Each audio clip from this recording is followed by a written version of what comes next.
Well, hello everyone, and Hi. welcome to Thursday Cocktail Club Live. I'm your Yay. host. I'm your host tonight. I'm Chastity. I am Uncle Nearest brand ambassador in the Chicago market, and I am joined tonight by my lovely whiskey family. Hey guys, Hi. how are you doing? Phenomenal. Good, Good. good. Swell. Swell. So tonight we are going to discuss the old fashioned. And if you all are, long time drinkers or bartenders or whatever, you know that the old fashioned has many different ways to make it, many different variations, and there's lots of debates and conversations surrounding the best way to make it. But, I think it's all a matter of preference. And so we have Ian, my fellow Chicago brand ambassador, here tonight to demonstrate how to make some old fashions and also a whiskey cocktail that he'll go ahead and talk about as well. But just to do a quick introduction of everyone that's here, we'll start with Kitty. I might mute Uh-oh. myself. There you are. That was my end. That was technical difficulties with me. Hi, everybody. Chastity, I'm so excited that you're hosting tonight. You did such a great job last night, so I'm happy to be working with you on this. So I'm Kitty from Boston, and I feel like Boston and Chicago are like sister cities. Like, I just love your city so much. So I've never been to Boston. Oh, I hope you'll come. Yes, Yeah. after coronavirus. Yes. Way after that in the summer, and it's nice for the 2 Yes. months of summer. We'll go together, Chastity, because I'm homesick, so we'll go together and we'll. Well, I'll come out. Yes, we'll all go together. We'll have a big God. Boston I like blow-up. it. Let's do it. I love I it like so it. much. We'll do it. Uncle Nearest takes over Boston. I love Yes. it. Oh my God, I'm Yep. so excited. Oh, That would those be Irish amazing. whiskey drinking fans need our takeover. They need Can it. I tell Yeah. you? Who else is in the room? Xander. Xander here, previous Bostonian. Now I escaped the clutches of the cold, sad winter that is Boston and came to San Diego. And I'm a brand ambassador, brand steward, whatever you like to call us, but just reps for the great product that is Uncle Nearest. Yeah, cool. And who else do we have? We have Ian. Ian up here in Chicago. Ian in Yeah, Chicago. up here in Chicago, working with you on all things Uncle Nearest. About to make some great old fashions for the whole room. Cool. And then, as always, we have our lovely producer, Sailor. Hi, everybody. I'm just here to do the clickety clicks and get the questions answered. Yeah, so, well, let's get this started. I mean, so are we drinking tonight? Are you all drinking anything? Are we drinking old fashions? What are we having? I'm about to. I have a split-based 1884 and rum old-fashioned with hair of the dog bitters. Oh, I nice. can't wait to hear about And that. honey maple syrup. What's your proportion on that split base? Equal parts. Okay. So my sister also works for a company as well, so I'm supporting her with some of her rum. What rum is it? 5-year Saison cask. So I wanted something kind of the nice spice of the 1884 with the nice, like, it's a little bit hotter of a rum, and then the honey to kind of even it out with some bitters I've never tried before. My friend bought me these little kits, and it's called Hair of the Dog Hangover Tonic. Oh my. Amazing. I like it. We all need that. It's really nice. It's really rich, so it kind of plays off on the honey and the rum. I love rum and whiskey. Rum and bourbon in specific. I love putting those Uncle together. Nearest plays so well. So well. I do a lot of when I want to do tiki battles. That's what I do. I'm like, oh yeah, watch this. You don't need all that That's rum. You awesome. need whiskey and rum. We So should do a class on that, a split base class. that'd be super fun. Yeah. The lovely and amazing Fawn Weaver is with us tonight. High five. because she's the High most five. supportive boss in the world. She would like us to point out that Ian is the winner of the best cocktail 2 years in a row amongst the Uncle Nearest team. I should make that on the show one day. Yeah. That's a good cocktail. Yes. You It's a should. really good You cocktail. totally should. I gotta And get talk that blonde about- vermouth. Yeah. Ooh, yes. I It was mean, that before Victoria's my Secret time, cocktail so is you so didn't really have good. any competition before me. Oh, wow. Hey, Xander, you better bring it, Xander. You know what they Key say about those West. drink bartenders. Hey, we know our stuff. Team, so Mei Lee is also with us, and Mei Lee is another brand ambassador from California, and she says Team West is coming for the title this year. No And hello. since No hey, I- guys. Nope. Since They I better happen bring to be it. in the West, I agree. We're coming for you. So Oh, get man. ready. Hey, Midwest it's is, a friendly competition, but I'm quite Friendly. talented, so come at me, bro. Always a favorite child of the family. Oh, challenge accepted. Gideon, Let's where do are this. you? Oh, he's I know. like he's on the wrong link. He's gonna be so mad he missed this. Well, Ian, take it away. We want to Please. see what great old fashions you're making for us tonight. And Ian's going to walk us through some techniques, some history, and go for it, Ian. It's your show.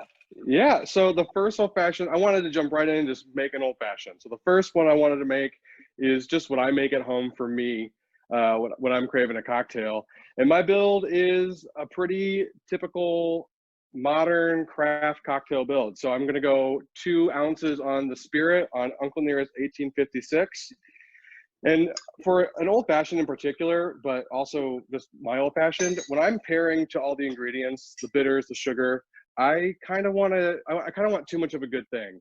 1884 for Uncle Near, Xander said it earlier, it's spicy, but it's also kind of floral and a little softer at times. It's such a good porch sipper. Whereas the 1856 to me is just this great vanilla bomb. And I think it goes so well with like a nice Demerara syrup. So I start with 2 ounces of the spirit. And for me at home, because I am not a sweet guy, I'm a savory guy, I go 2 bar spoons on the Demerara syrup. And I think we talked about it last time, but Demerara syrup is just like a raw sugar or a Demerara sugar, simple. So equal parts water, equal parts sugar, just dissolve to combine, and that's kind of it. So that's the start. For bitters, I like to jump around a little bit, but for just a classic, just a good old fashioned, I do 3 dashes of everyone's favorite, my super well loved and well used Angostura base. Yeah, that bottle looks really used. It is. This is actually my event bottle. So when I would go and do cocktail events for Uncle Nearest or any of my other jobs, this is the bottle I was using at the time. You just want to get some ice in this glass. I go about halfway up. And there it goes. They always want to get away, those ice cubes. They always Especially when run you're out of glass. presenting. Especially when you're like, all eyes on me.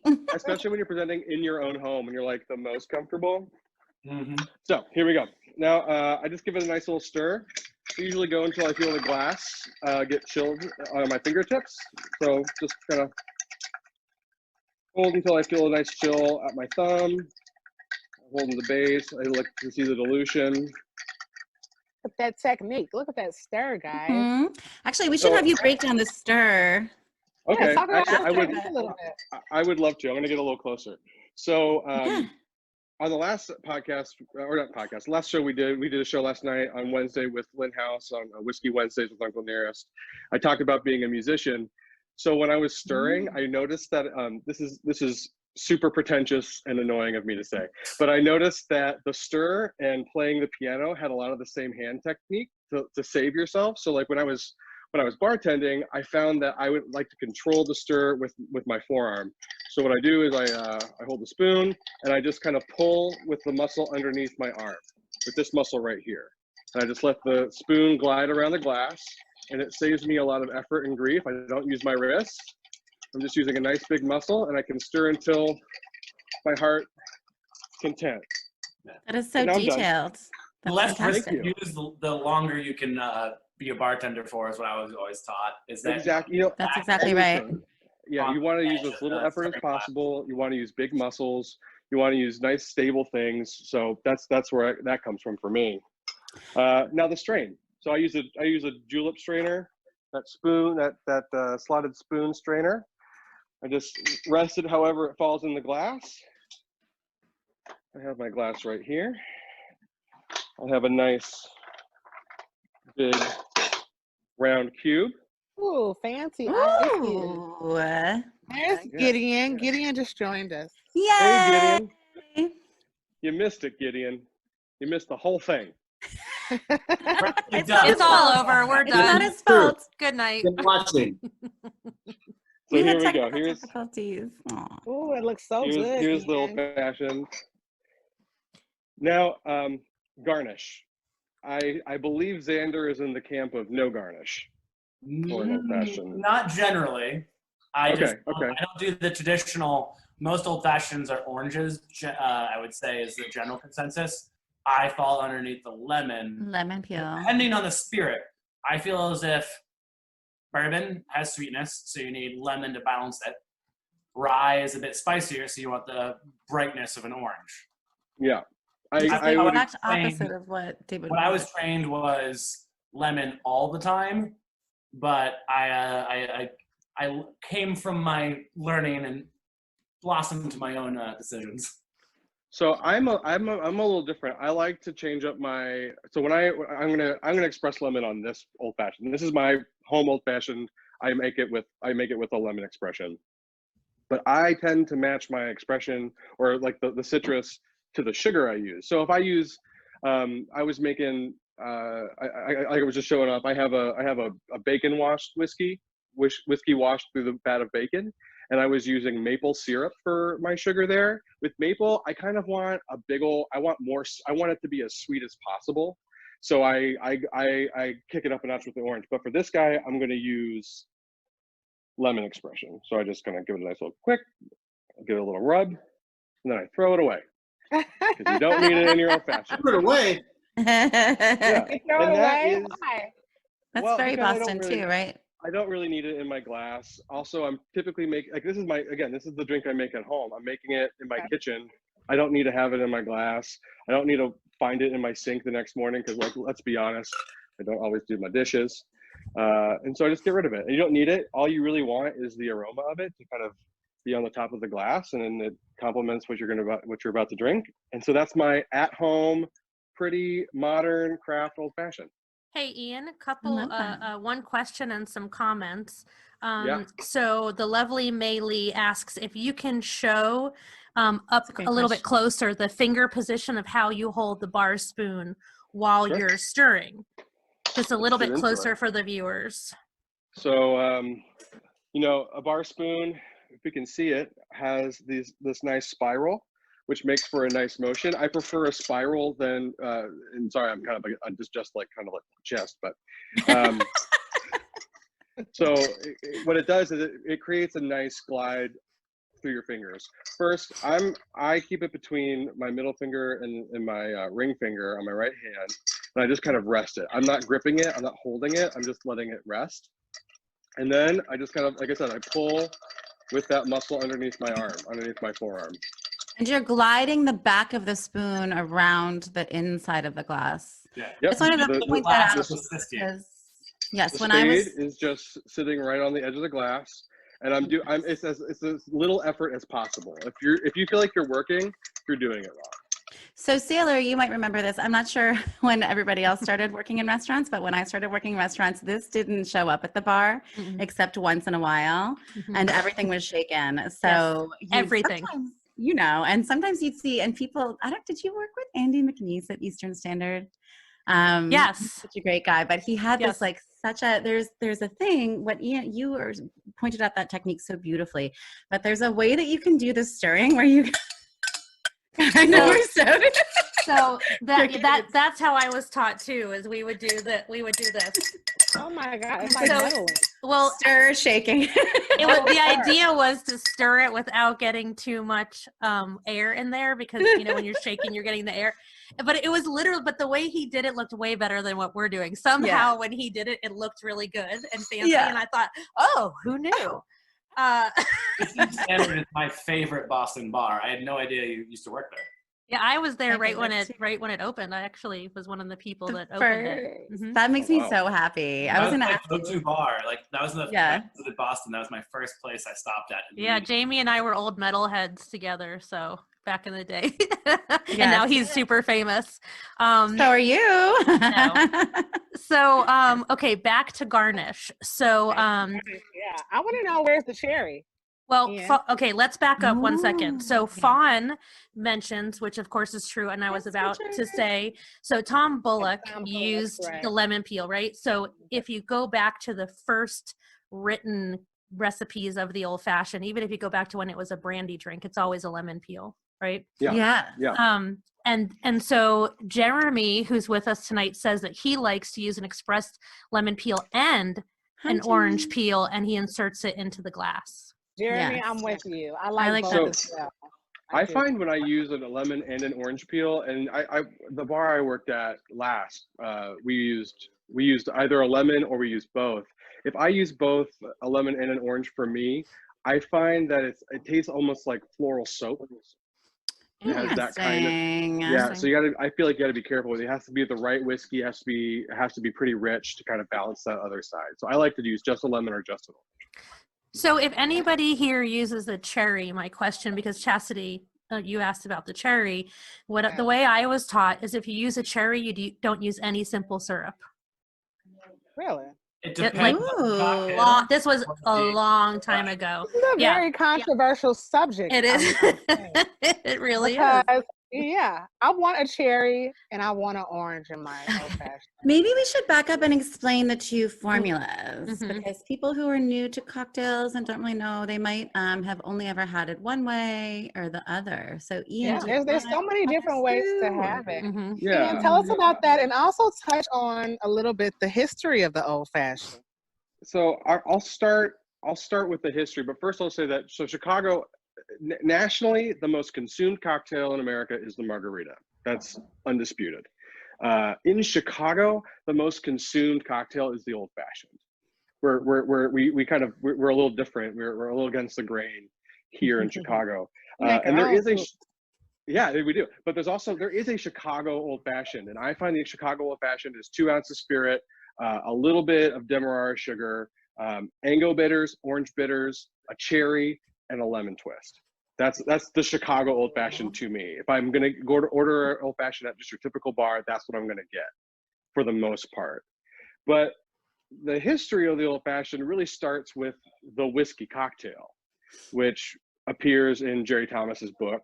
I have so many notes because I don't want to get these dates wrong, because there are just so many dates. There's so many dates. There are so many dates. So what are those? No, go ahead, what was that? No, I was going to ask, is that a book that you're reading? Those are your notes from multiple books in front of you now. This is my live journal. So I love that.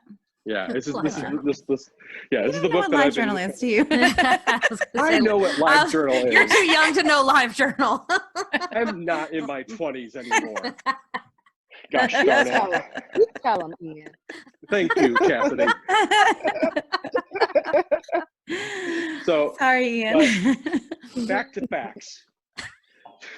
Sorry, Jerry Thomas in the 1862 in his 1862 book, he had the whiskey cocktail, he had the brandy cocktail, he had the gin cocktail.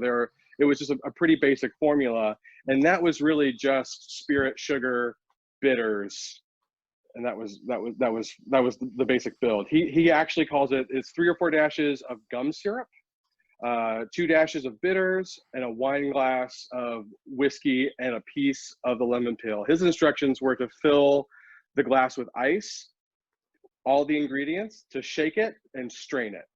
That was how it appears, and that's really where the old fashioned comes from. And when you started to ask for a whiskey cocktail in the old fashioned, you were asking for spirit, sugar, bitters, and citrus. That's really all that you were asking for. And so that's how it started, which I think is why we have all these absolutely bananas renditions of it later on. Yeah. So, Like so, the like the Wisconsin. So Jeremy brings up, and I was going to bring this up too. The Oh, Wisconsin, and About the Wisconsin, yeah. everybody, hold your horses. Hold We're gonna your get to the line, Wisconsin Jeremy. fashion. Oh, you hold jumped your Ian's mule, line. guys. we're gonna have to do this, you guys, in 2 parts. There's no way we're gonna fit this all in tonight. So I think we do a second part because there's that's the can has been is open. It just blowing up? Yeah. It's too And the far words- away for me to see. All I see is just like message. That's okay. That's okay. We're here to read We those. got you. Yeah, don't worry about it. We got Okay, you. But the Wisconsin Old Fashioned and how it's built, I kind of like to call that the mid-century Old Fashioned. That style of muddling the fruit with the sugar and the bitters, adding the spirit and the soda. I think that's really indicative of like the 1950s and the 1960s. I mean, that's probably how Don Draper was drinking his Old Fashions on Mad Men. You know, that's just that to me is so mid-century. It's like that and linear furniture means the 1950s. Yes. But we go away from the whiskey old fashioned. We're going back to Jerry Thomas. This is 1862. He writes the whiskey cocktail, and then in 1876 he writes. Is it an appendix to his original book? He writes an addition to his original book of recipes. I think it's like a second edition where they added some. And I think he was still alive for number 2, but the other month I don't think. I believe he was still alive for number 2. And in that book, he actually has the improved whiskey cocktail, which I feel like is going to open up a whole other can of worms. Besides the Wisconsin Old Fashioned can of worms that we're currently dealing with over here. But in the improved whiskey cocktail, you start to see flavoring ingredients and you see similarities. So like he goes from having just the bitters and the spirits and sugar, and now he has maraschino liqueur and he has absinthe. In Jerry's recipe, he's using 2 dashes of absinthe. In like my recipe and my modern recipes, when I was making it behind a bar, I would do an absinthe rinse. And I think the improved whiskey cocktail, I'm throwing out a theory here, no one kill me, is kind of is a predecessor or a proto Sazerac, or vice versa. Yeah, it has the absinthe, it has the sugar or the sweet element. Jerry's has gum syrup. I use PTD as kind of the PTD cookbook as my guide for modern versions of classic cocktails, and they have a 1/4 ounce of syrup in place of the gum syrup. But that's how the cocktail. Go for it. What? I was gonna say, so can you explain gum syrup to people that might not know the difference? Not really. I don't really work with it, but it is a natural. It is a syrup. Isn't it from a tree? Sorghum. It was originally sorghum. a more viscous, simple syrup. It's more of a chemical reaction. It was the only syrup that drink would actually heat in their entire repertoire. Oh, right, because we talked about that last week about whether or not to heat. Referencing back to last week, to not ever heat any of their simple syrups. But gum was one of the few ones that we did because of the chemical reaction. It creates a far thicker simple syrup that creates a more velvety texture with still the same sweetness of a regular syrup. And sorghum was plentiful in places like New Orleans, and because we're making rum out of sorghum as well. So it was probably used in food too. I can't speak to the history of sorghum and food, ribbon candy and things like that as well. It was probably used a lot in canning as well for preserves. Yeah, it's probably just like a major food way. Let's just make it up. I don't know. Sure. So, a good question that I just saw. Richard is asking, isn't gum just a 2-to-1 sugar water simple? That's traditionally called just rich simple. I would say it's a rich simple. Yeah, but it's a good foam itself has other ingredients. I don't remember off the top of my head right now because we actually had this whole cheat sheet Bible that would have all the syrup recipes. So generally it wasn't something that I retained in my head because I already had too much going on up there. So, so Richard, the gum would have some extra ingredients besides just being extra sugar. Yeah, because it's not spelled GUM either. Just so GOMME. But it's pronounced scone. But I think to answer Richard and Jeremy, if you were to do it at home or not go for, because it's like another couple ingredients, right? Like Correct. You sorbet or can something. find So recipes online. There definitely. more than enough recipes online. That's the great thing about the world. But you can also just do a rich simple syrup, right? Right. For But the that would more not viscosity. be foam by definition. Right. Yeah. Nerdy. I don't think it would ultimately cause the same textural difference because it ultimately is just sugar that would be diluted in your stir, Right. even if you make it in a glass.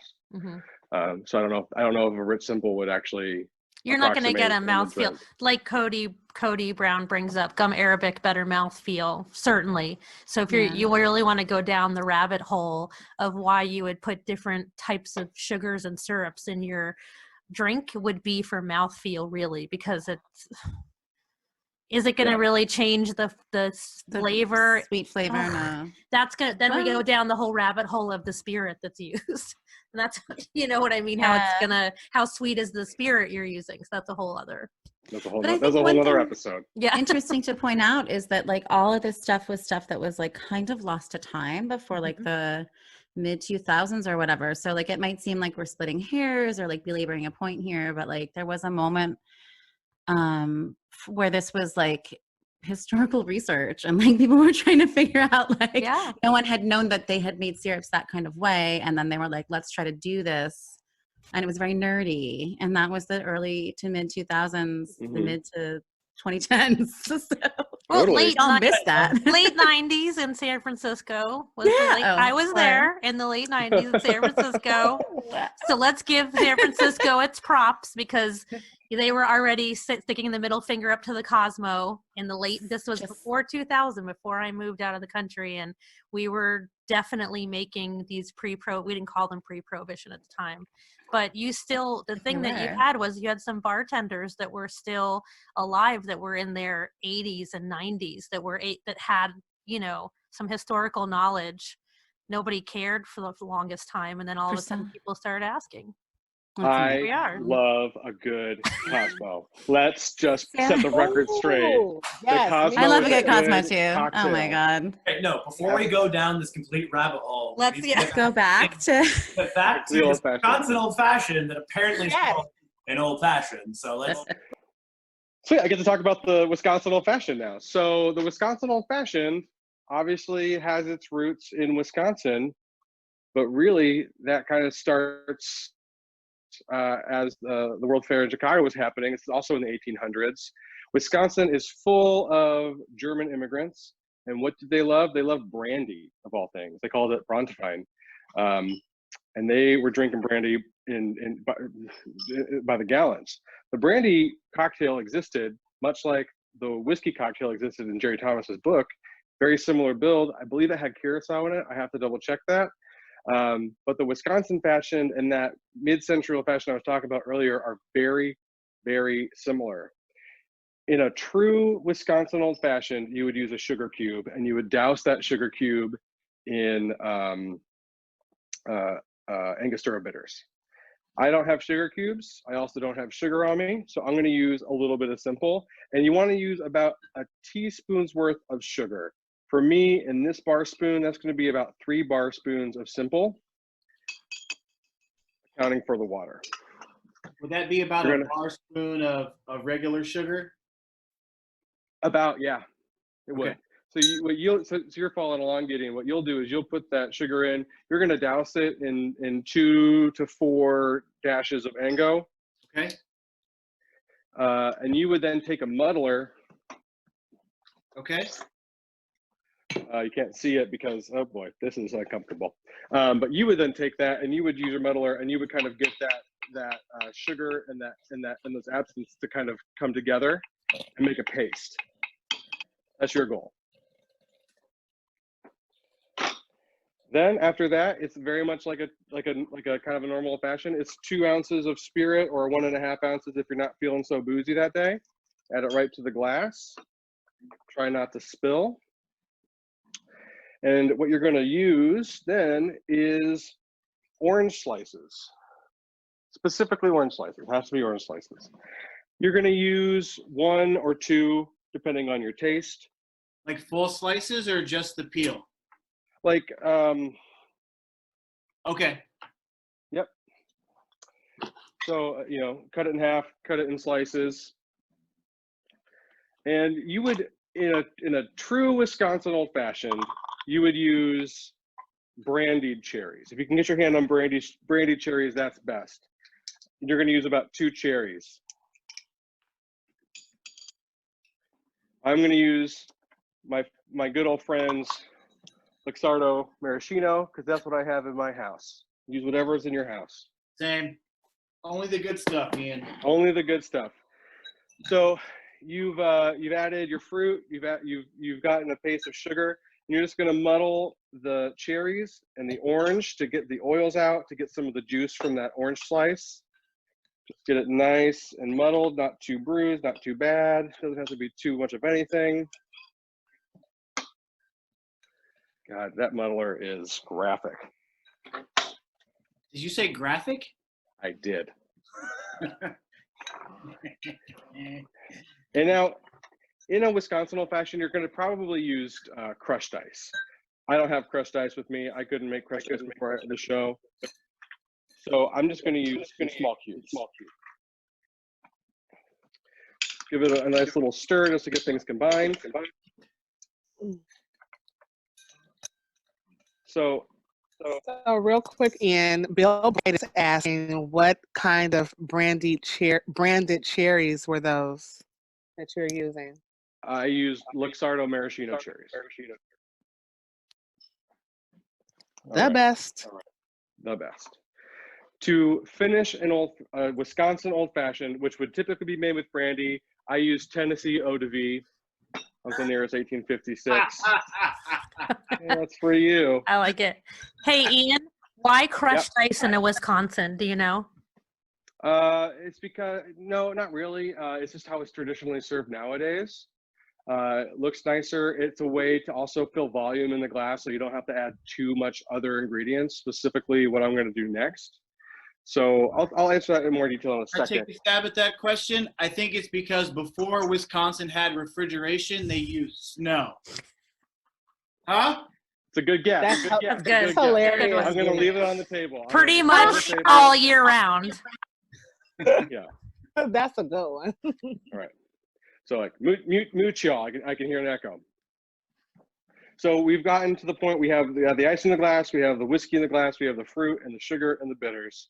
And then you would finish your Wisconsin old fashioned with a nice topper of either a soda wash, a club soda wash, which is just store-bought club soda, a sweet wash, which is, and Wisconsin will agree, 7-Up, or a sour wash, which would be squirt soda.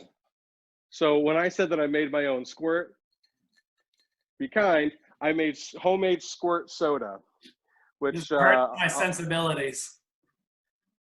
There we go. So I'm gonna make a sour old fashioned because I didn't make the squirt soda for nothing. And you don't want Jeremy said Xander is losing his mind. So this guy, squirt soda is a grapefruit flavored soda. You're just gonna add enough to kind of fill the rest of the glass, not too much. You're welcome to incorporate with a straw just to get things combined. And that is a pretty traditional Wisconsin old fashioned. Isn't this just whiskey and soda? No, there's sugar and there's bitters and there's muddled fruit. And if it was a true Wisconsin old fashioned, it would be brandy. But you can't ask for a whiskey Wisconsin old fashioned. And they're going to typically, when you order an old fashioned in Wisconsin, they're going to ask you, do you want it stirred or Wisconsin? They're going to ask if you want it brandy or whiskey, and they're going to ask if you want it soda, sweet, or sour.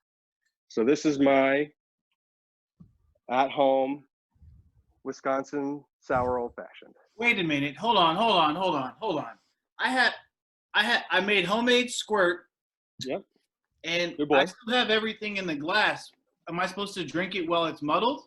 Or I don't strain it, you just drink it dirty? I'm sorry, I should have said this earlier. You typically build a Wisconsin old fashioned in the vessel you drink it in. Oh, so this is my vessel now. Now I gotta. That's your vessel now. Okay. Get a straw, it's deep. And then just pour the squirt in. Then you'll pick the stuff out of your teeth afterwards. And you'll pick the stuff out of your teeth, and you'll go to the dentist, and you'll be fine. Everything will be fine. Everything in this glass is a Wisconsin Old Fashioned. So, Ian, what would the Or typical whatever. brandy be that's used for Wisconsin Old Fashioned? Corbel all day. Corbel every day. So Wisconsin drinks the most per capita than any state in the union, and they also drink the most Corbel than any other state in the union. I think in the world, they drink so much Corbel.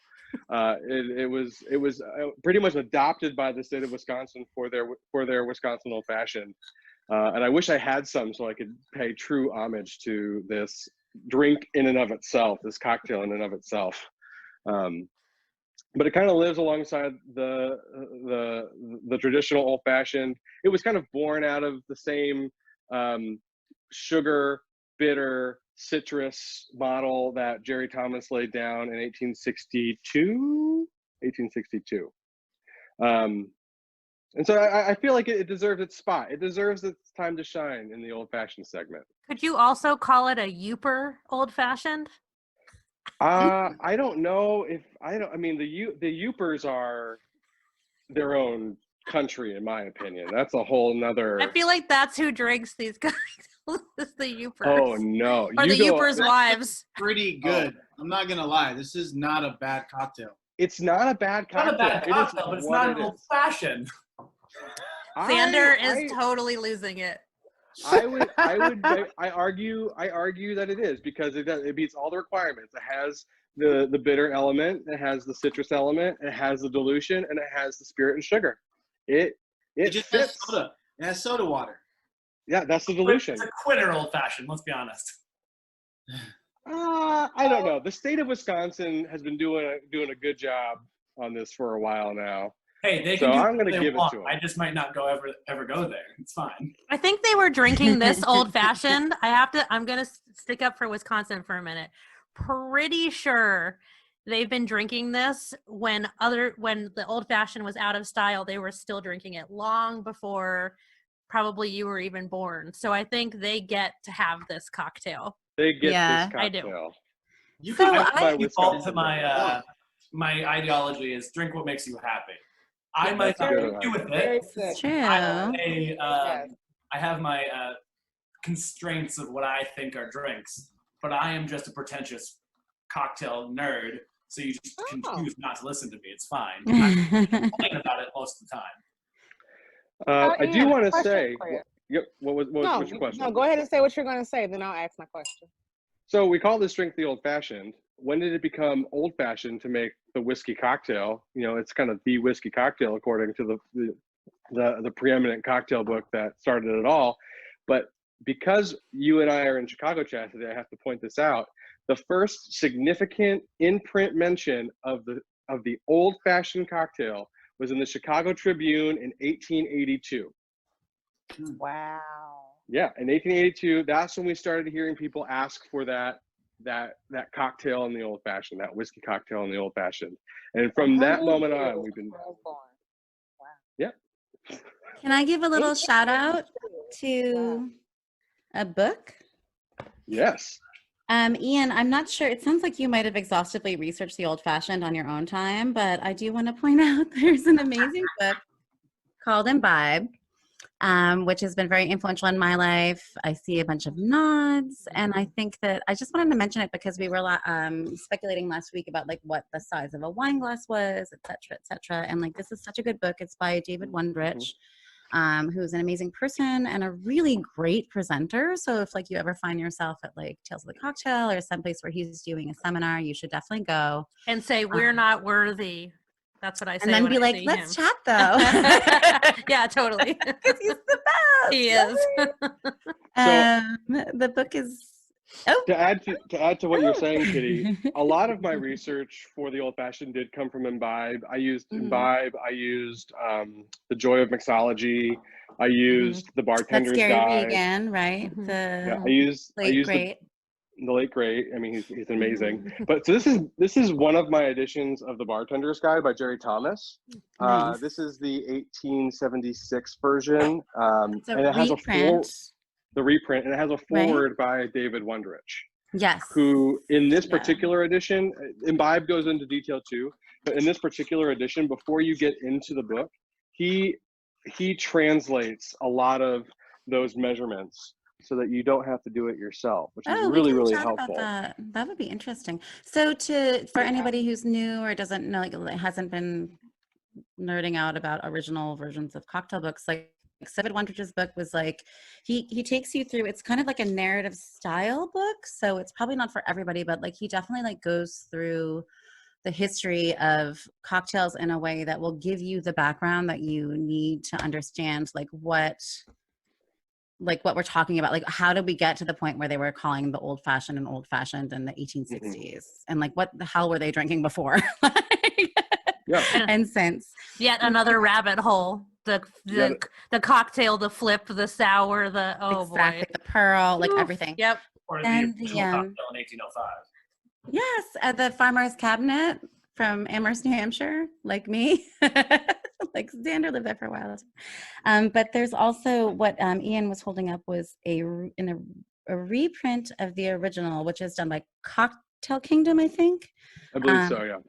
Greg Boehm, and he's amazing. So what he has done is he's bought the rights or figured out a way to reprint these cocktail books in the original form that they would have been reprinted in, I think, or nearly that, which is so beautiful. So obviously we can't afford, I couldn't afford Jerry Thomas's book. Yeah, I have a few as well.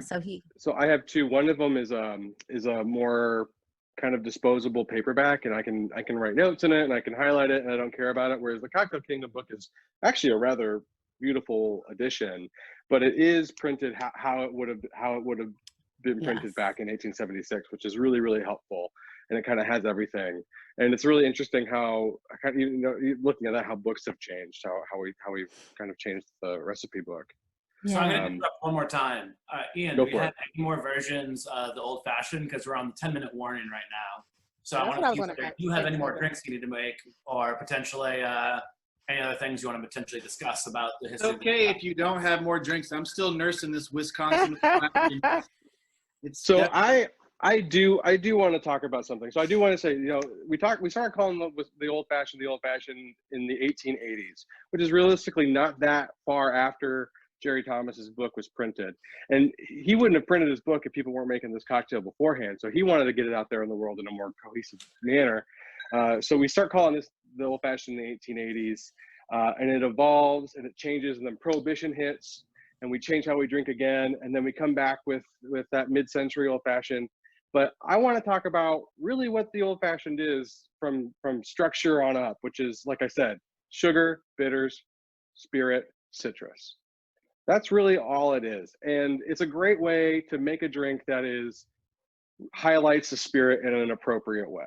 So I am going to make one more old fashioned, and I am going to, here we go.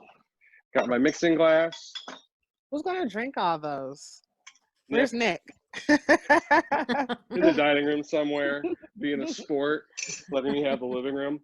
So when you're making an old fashioned, you got to get a sweet element in. You have to get a sweet element in to balance between the spirit and the bitters. So for a lot of events that, Chastity and I have done a lot of events together, and we've actually used this cocktail together. I created a banana old fashioned. Ooh, and it was so good, y'all. Oh my God. And so good. Gideon seems to be pretty excited about it. So I have half a banana left in my pantry. I haven't gone. No real banana. No actual banana. No actual banana. So again, we're going to start our old fashioned with my favorite 2-ounce pour. Here we go. And then I'm depleting for us. I use a banana liqueur for my sugar in this cocktail. And my preferred banana liqueur is the Tempest Fugit banana liqueur. It is dark, and it is baked, and it is rich. It has a lot of baking spices. It almost has a banana bread-like quality. But it is a liqueur. It is more alcohol. You don't want to use too much. So I use just, there we go, making a mess, a 3/4 ounce pour. And here's another way you can get creative with your old fashions. the bitters you use. What's the proof on that liqueur, Ian? I actually don't know. The proof is 26% alcohol by volume, ABV. Thank you. So another way you can get creative with your old fashions is the bitters you use. With this guy, I like to either use something kind of rich, like a chocolate bitter, or for this, I'm going to actually use tobacco bitters. My favorite. What? My favorite. So these are my tobacco bitters that I steeped at home. Oh, you fancy. But I'm you make fancy your as own I'm tobacco? fancy as hell. I made We my need own to have tobacco we need to bitters. have a bitter mixology club. We should have a bitter. Oh, yes, please. I got you. Tobacco bitters Totally. are the best bitters with whiskey. I made a whole line for a distillery in Ohio, and the most popular one was always the tobacco bitters. That's amazing. So we got our bitters. We got our spirit. Get a fresh spoon. Tobacco We're and gonna banana. stir. Yum. Yum. Back onto the stir. Give it So a great stir. variation for old fashioned, just switching out sugar for a liqueur. Yeah, something with a flavor, something that's going to complement the whiskey. You know, again, it's the Tempest Fugit banana liqueur is big, bold, spicy, like banana bread. It's a great complement to the whiskey. You just can't go overboard. That's the one thing I would say to anyone making this old fashioned is don't go overboard on the liqueur. Don't go overboard, guys. Well, listen, we have to wrap it up tonight. Ian, thank you so much for demonstrating these great old fashions for our viewers to recreate at home. And I just want to remind everyone that the Uncle Nearest team is coming to you live daily during this quarantine to keep you all engaged and just have some fun with you all. So tomorrow you can join us. You can join our Whiskey Maven, May. She's going to do a happy hour. And then on Saturday, you can do a Saturday Sip with Sailor.